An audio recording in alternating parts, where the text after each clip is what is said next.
The dead king's chamber reeked of frankincense and decay. But Dr. Manuel Vasquez had smelled worse during his 30 years serving the Spanish crown. What made his hands shake as he approached the silk-draped bed wasn't the corpse of Ferdinand VII, but the bizarre request that had summoned him here at dawn on this October morning in 1834. Queen Regent Maria Cristina stood beside the window, her black mourning dress making her appear like a raven against the pale Madrid sky. Tears streaked her face, but her voice remained steady as she spoke the words that would haunt Manuel for the rest of his days. Doctor, you must preserve it, all of it, for history. Manuel's eyes moved reluctantly to the silk sheets covering the late king's body.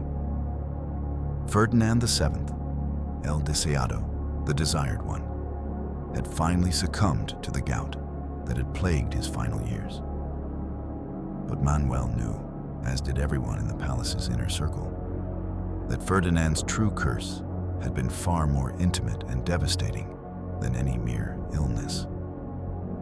Your Majesty, Manuel whispered, his voice barely audible in the ornate chamber. Surely the normal preparation for burial would be. Nothing about Ferdinand was normal. Maria Cristina interrupted, her composure cracking for the first time. You know this better than anyone. You've spent years trying to accommodate his condition. Now I need you to preserve the evidence of what we've endured. What Spain has endured because of that thing beneath the sheets. Manuel had served as court physician for 3 of Ferdinand's 4 marriages. He had witnessed horrors that no medical training could have prepared him for, had created devices that belonged more in a torture chamber than a royal bedroom, had watched 3 young queens slowly destroyed by their husbands' anatomical monstrosity. The doctor moved closer to the bed, his trained eye noting the peaceful expression on Ferdinand's face, an expression the king had rarely worn in life. Even in death, Ferdinand VII looked younger than his 50 years, his face unmarked by the cruelty and paranoia that had characterized his reign. But Manuel's attention was inevitably drawn to the obscene bulge beneath the silk sheets, the final evidence of nature's cruelest joke.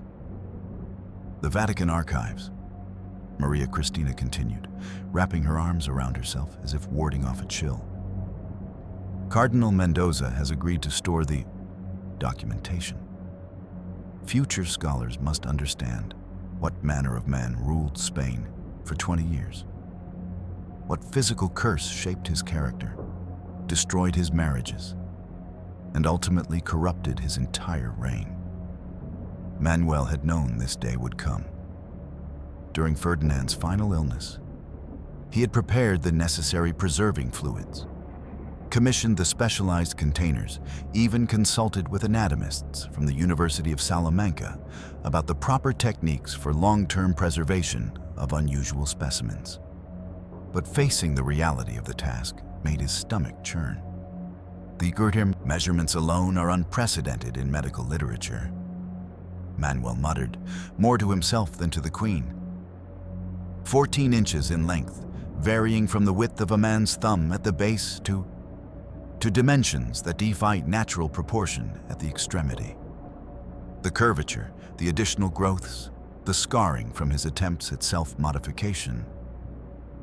Doctor, Maria Cristina's voice cut through his clinical rambling. I don't need to hear the details again. I lived with those details for 4 years of marriage. I bore him a daughter despite those details. What I need now is for you to ensure that history remembers Ferdinand VII as he truly was. A man whose private dysfunction became a public catastrophe. As Manuel began his grim preparations, his mind wandered to the 3 previous queens who had shared Ferdinand's bed. Maria Antonia of Naples, barely 18 when she married Ferdinand in 1802, had died screaming in her sleep after 5 years of marital trauma. Maria Isabel of Portugal had lasted only 2 years before succumbing to what court physicians diplomatically termed nervous exhaustion. Maria Josepha of Saxony had endured 10 years of clinical intimacy before dying in childbirth, her body finally broken by repeated attempts to produce an heir. Each marriage had been a tragedy of royal duty confronting physical impossibility.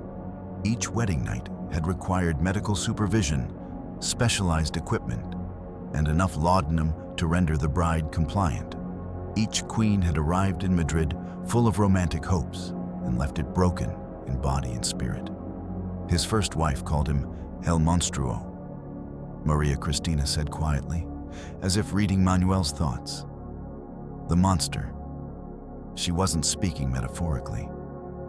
Manuel carefully pulled back the silk sheets, revealing the corpse in all its naked deformity. Even in death, Ferdinand's member retained its shocking dimensions and bizarre configuration. 49 years of life had not diminished its grotesque size or smoothed its twisted shape. If anything, death had made it appear even more alien, more divorced from normal human anatomy. The specialized cushions, the restraining devices, the oils and salves. Maria Cristina continued, her voice growing harder with each word. All of it preserved in the palace workshops, like some obscene museum of royal dysfunction. Future historians will need to understand that Ferdinand's cruelty wasn't merely political, it was personal. A man who couldn't function normally in the most intimate aspects of life inevitably became a monster in public affairs as well.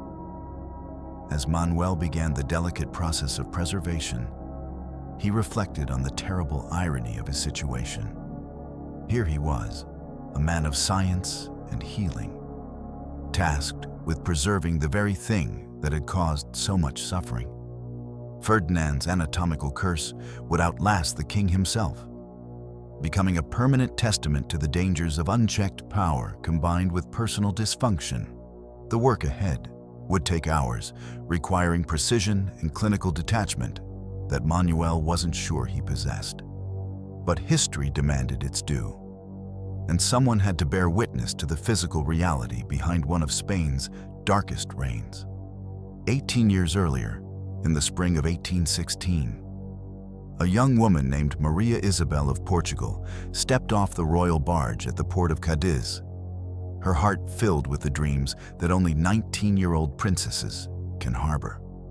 She had been told she was marrying El Deseado, the desired one, and imagined herself entering a fairy tale romance with the restored king of Spain, Dr. Manuel Vasquez. Then a younger man serving his first royal appointment watched the princess's arrival from the palace balcony with a growing sense of dread. He alone among the welcoming committee knew what awaited this innocent girl in the marriage bed. Having spent the previous month consulting with court physicians about Ferdinand's special requirements. The wedding ceremony 3 weeks later was magnificent beyond description. The Cathedral of Seville blazed with thousands of candles, the air thick with incense and the sound of chanting choirs.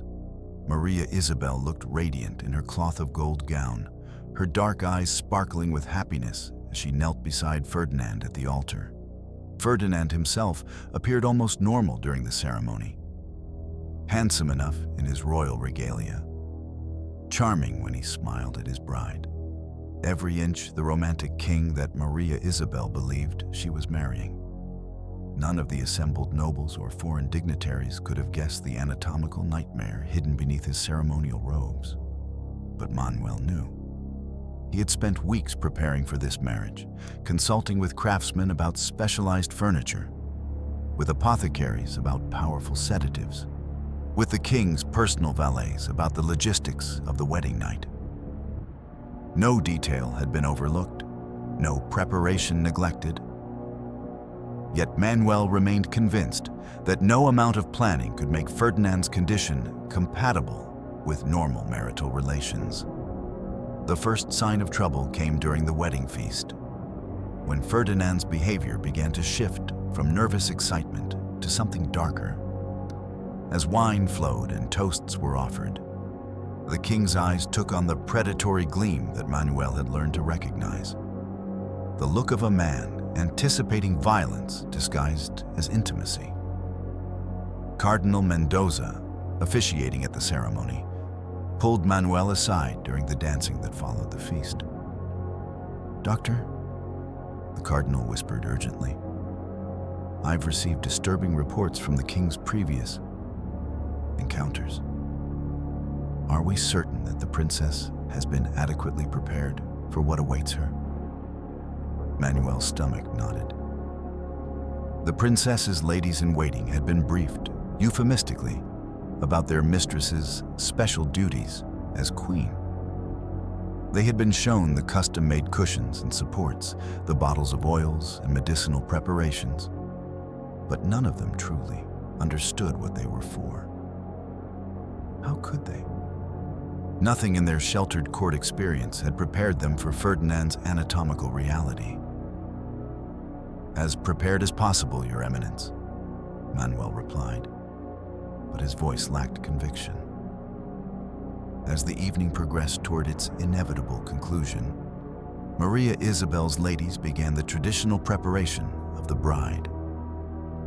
In her chambers, surrounded by silk and flowers, the young queen was dressed in a delicate nightgown that seemed to mock the ordeal ahead. Her ladies braided her long, dark hair, applied perfumes to her wrists and throat, and whispered nervous encouragements about her duties as a wife. Meanwhile, in Ferdinand's chambers, Manuel supervised preparations of a very different nature. The specially constructed bed with its hidden supports and restraints, the array of cushions designed to make the impossible merely agonizing, the medicinal preparations that would be necessary to prevent serious injury, all arranged with the clinical precision of a surgical procedure. Ferdinand himself paced the chamber like a caged animal, alternately boastful and anxious about the night ahead. His member, already partially aroused by anticipation, strained against the specially tailored undergarments designed to contain its bulk. Even clothed, the king's condition was obvious to anyone who looked closely, a grotesque distortion of the human form that nature had never intended. "She's beautiful, isn't she, Doctor?"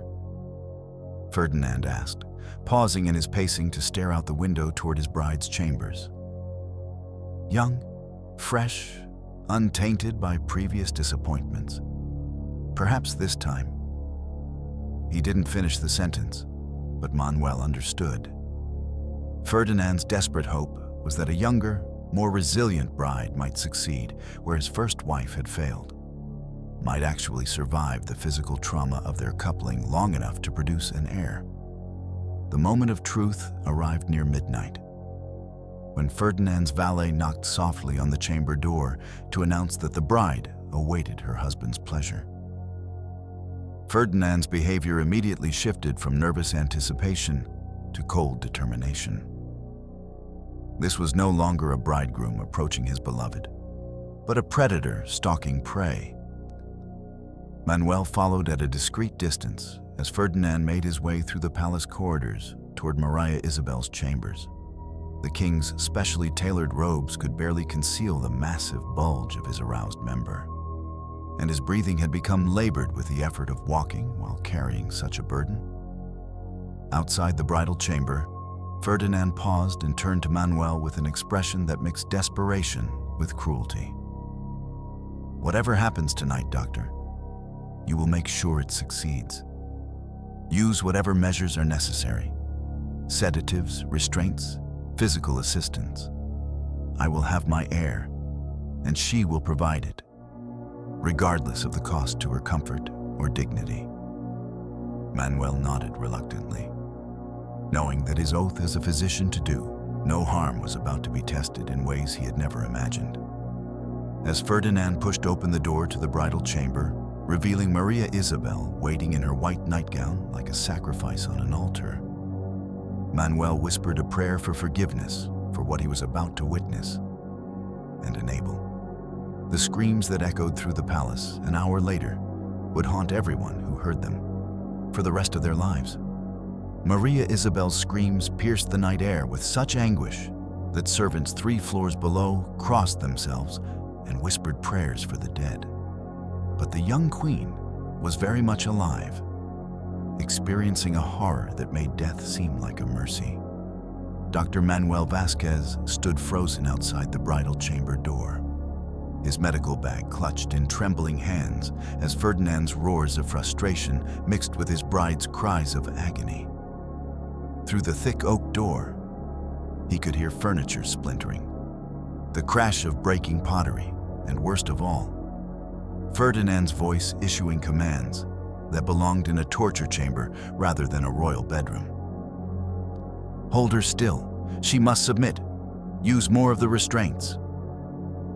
Manuel had prepared for this night with scientific thoroughness. But no amount of clinical planning could have readied him for the reality of what was occurring beyond that door. The specially designed bed with its hidden mechanisms, the array of cushions and supports, the bottles of numbing oils, all his careful preparations seemed woefully inadequate against the sheer physical impossibility of Ferdinand's anatomical condition.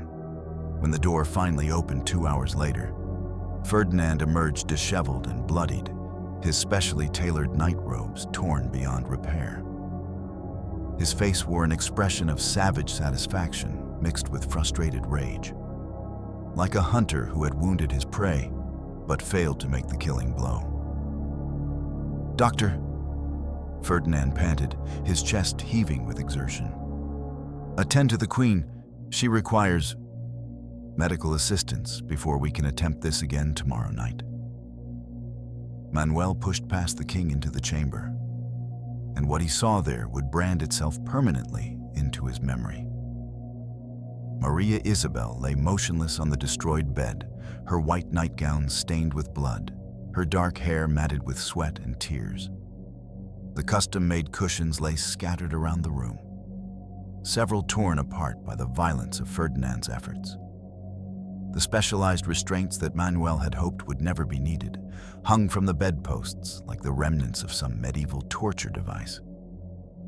But it was Maria Isabel's eyes that haunted Manuel most. Wide open, staring at nothing, reflecting a trauma so profound that it seemed to have broken something fundamental in her soul. When he spoke her name softly, she didn't respond. When he touched her wrist to check her pulse, she flinched violently, but otherwise remained motionless. "Your Majesty," Manuel whispered, kneeling beside the bed. "Can you hear me?" Very slowly, Maria Isabel's eyes focused on his face.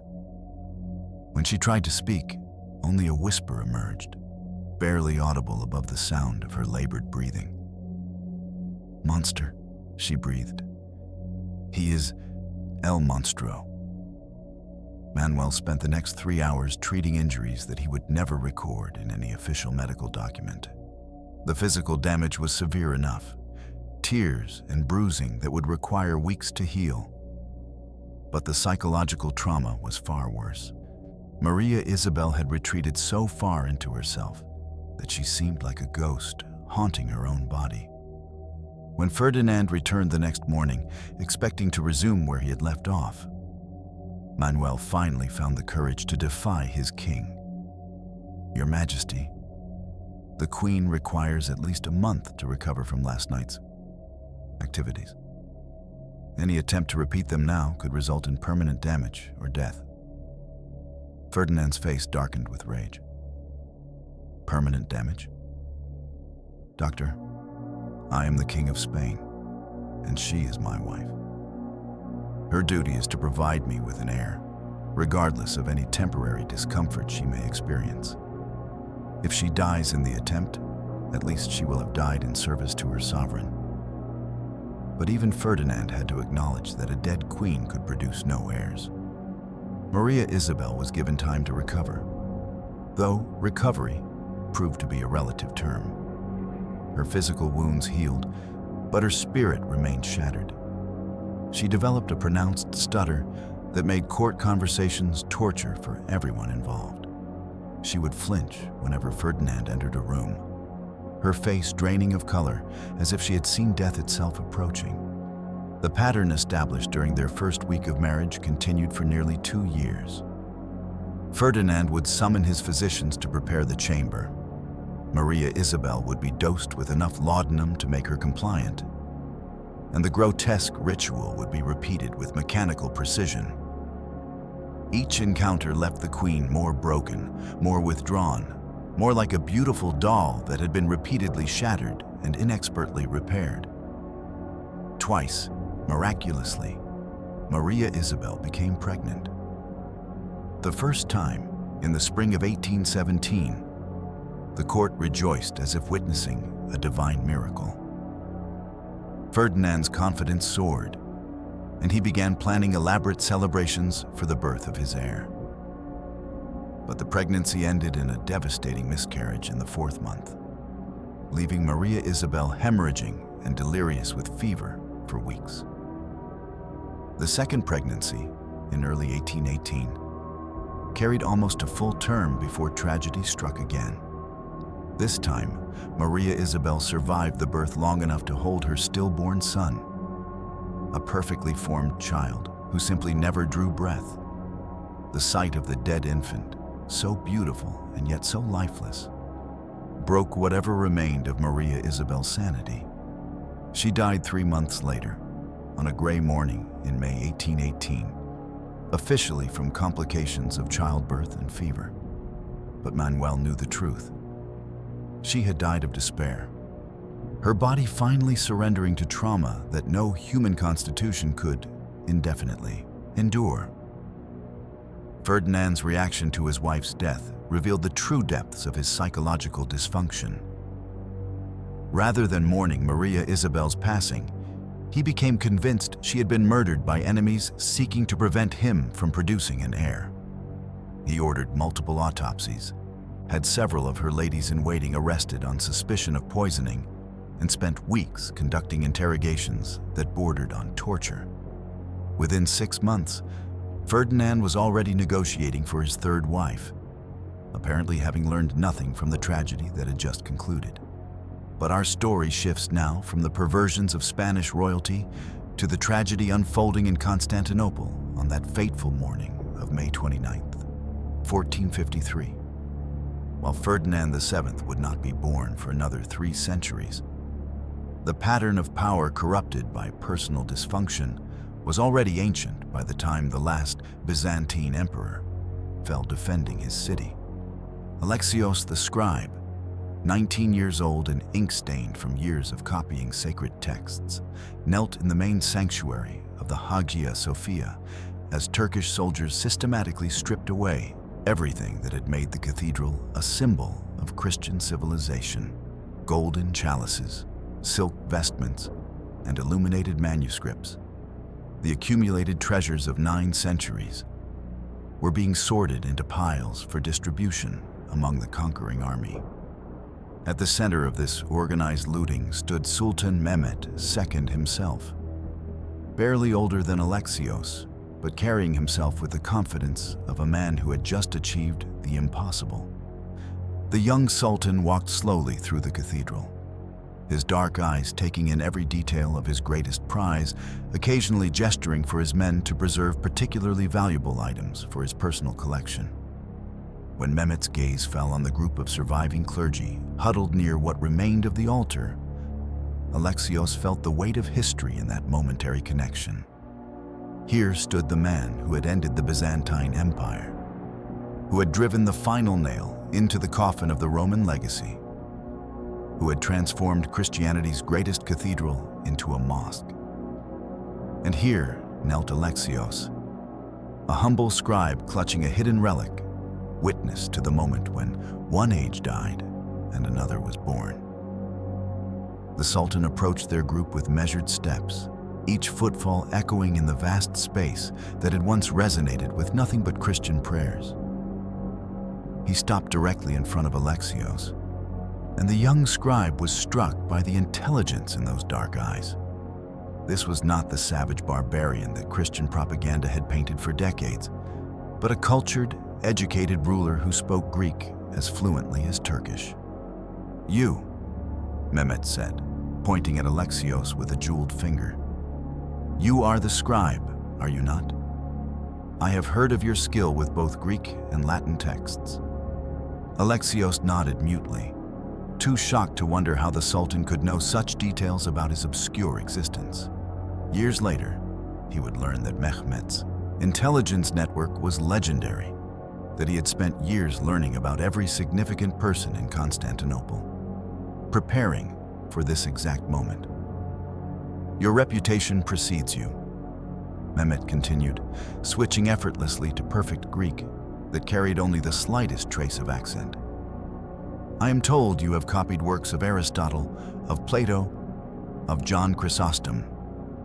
Such skills are rare, and I have need of rare skills in my new empire." Around Alexios, the other clergy exchanged glances filled with confusion and dawning comprehension. They understood what the young scribe was only beginning to grasp. The Sultan was offering him something that would not be offered to them. A choice, a chance to live by abandoning everything he believed in, or to die faithful to the faith that had shaped his entire existence. "I will be direct," the Sultan said, beginning to pace slowly around their group like a teacher delivering a lesson. "Your city has fallen. Your empire has ended. Your emperor lies dead somewhere beneath the rubble of his walls. These are facts, as immutable as the rising of the sun. What remains is for each of you to decide how you will exist in the new reality I have created." He stopped again in front of Alexios, close enough that the young man could smell the rosewater that perfumed the Sultan's robes, could see the calculation in his eyes as he studied Alexios' face for signs of what decision he was likely to make. "For most of your companions, the choice is simple. They can convert to Islam and serve Allah in this mosque that was once your church, or they can join their emperor in death. But you present interesting possibilities." The Sultan gestured toward the pile of manuscripts his soldiers had gathered from throughout the cathedral. Among them, Alexios could see his own work. Copies of classical texts he had labored over for months, illuminated capitals that had taken weeks to complete, margins filled with careful annotations in his precise script. These books contain knowledge that must not be lost. The works of ancient philosophers, the poetry of Homer, the histories of Thucydides. These transcend the boundaries between Christian and Muslim, between conqueror and conquered. They belong to all humanity, and I intend to preserve them in my library at Topkapi Palace. Alexios realized with growing amazement that the Sultan was offering him the chance to continue his life's work, to remain a scribe and scholar even under Ottoman rule. It was an opportunity for survival that none of his companions would receive, a recognition of the value of learning that he had never expected from a Muslim conqueror. But the price was clear, even though it remained unspoken. To accept this offer, he would have to convert to Islam, to renounce the Christian faith that had defined every aspect of his existence since childhood. He would have to kneel in this very sanctuary and declare that there is no God but Allah, and that Muhammad is his prophet.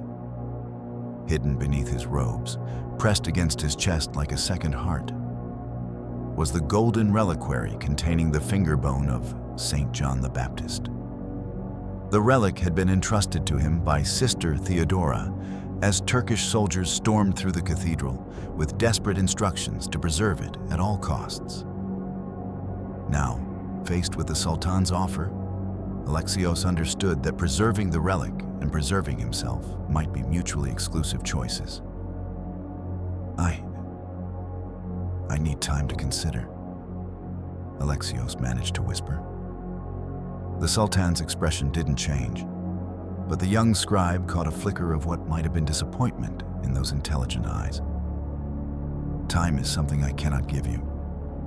My soldiers grow impatient, and their blood runs hot from battle. If you are to live, the decision must be made now. The weight of centuries pressed down on Alexios' shoulders as he knelt among the ruins of the world's greatest cathedral, holding the fate of sacred knowledge in his ink-stained hands. Alexios closed his eyes and felt the golden reliquary press against his ribs through the rough fabric of his robes. In that moment of silence, with Sultan Mehmet's offer hanging in the air like incense, the young scribe understood something fundamental about the nature of faith and compromise. Around him, his fellow clergy had begun to pray aloud, their voices joining in a final hymn of defiance and faith. Father Gennadios, his elderly mentor who had taught him to illuminate manuscripts, sang with a voice that trembled but never wavered.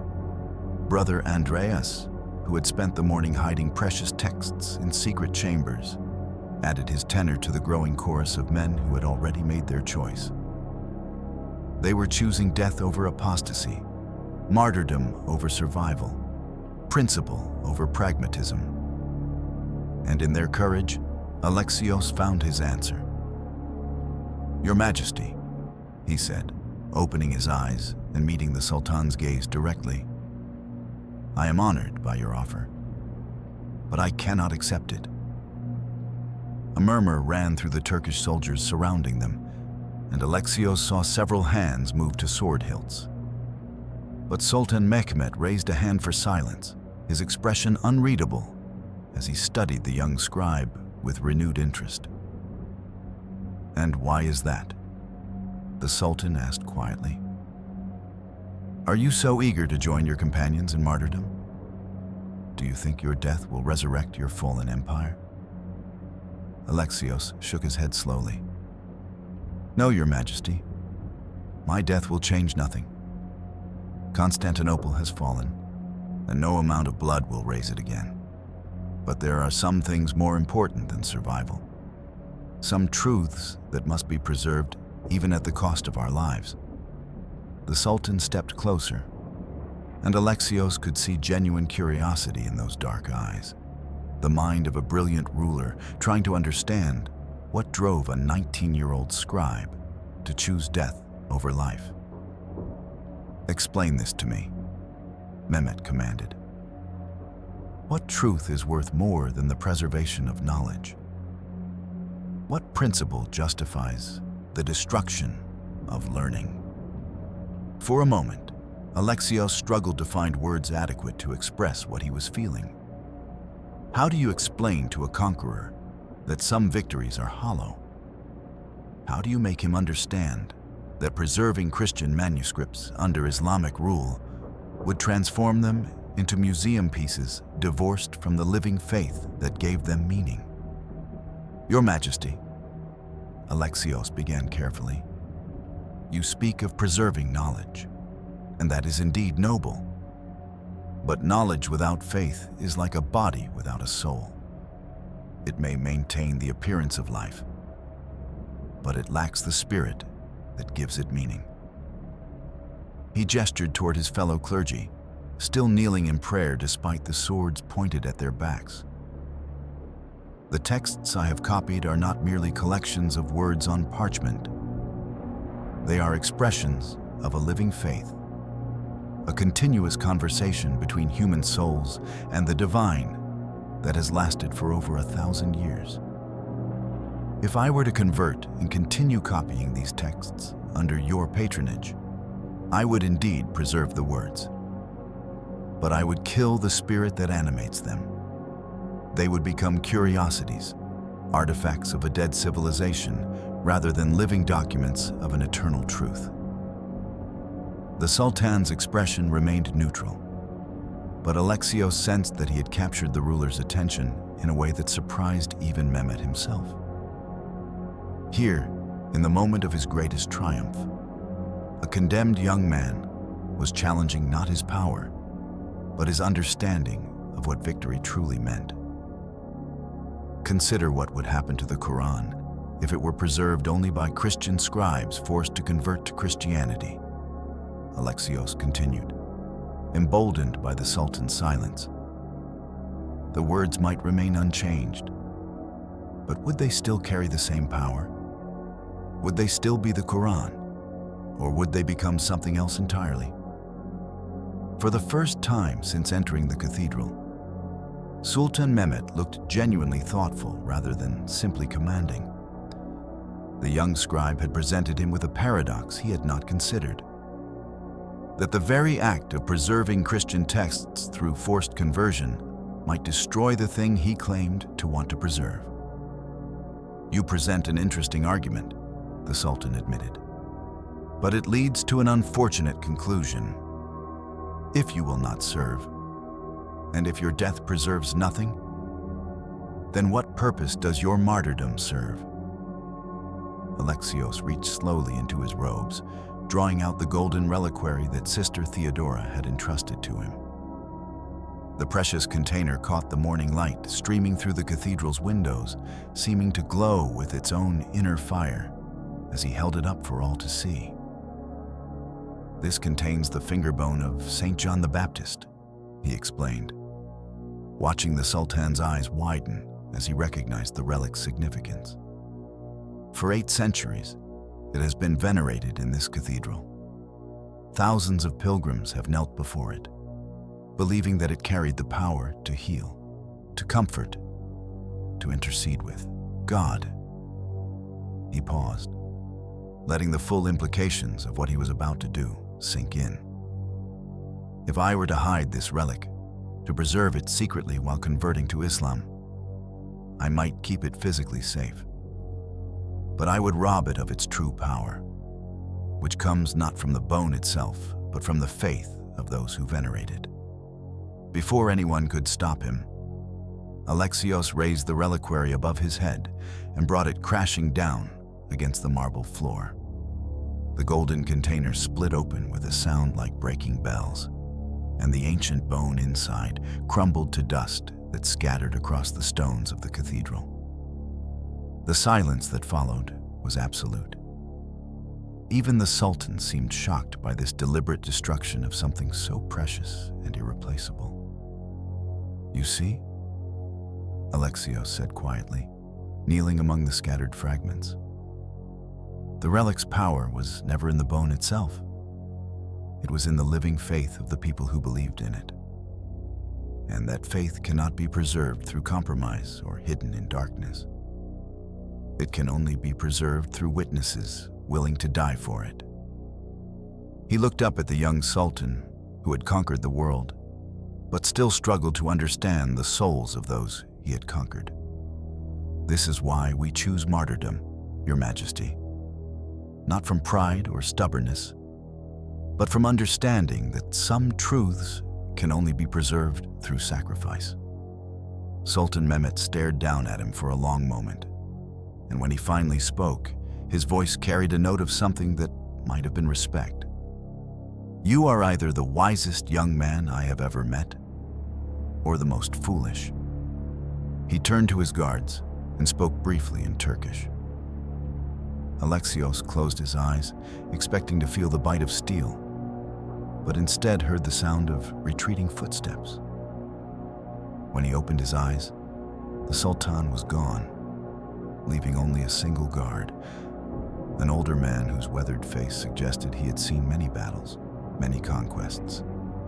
"You have 1 hour," the guard said in heavily accented Greek. 1 hour to pray, to make whatever peace you need to make with your God." As the guard took his position near the cathedral's entrance, Alexios gathered with his fellow clergy around the scattered remains of the reliquary.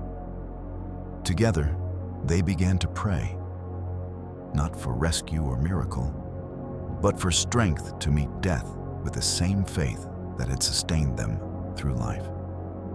In the distance, they could hear the sounds of a city being transformed.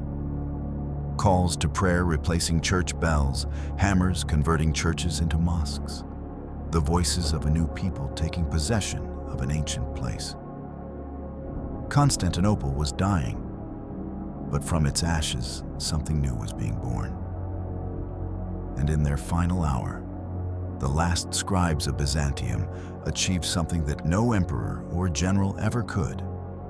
They transformed defeat into spiritual victory, death into eternal testimony, ending into beginning. The true spirit of the empire, not its politics or power, but its unwavering commitment to transcendent truth, burned brightest in its final moments, illuminating the darkness with the quiet radiance of souls who had found something worth dying for.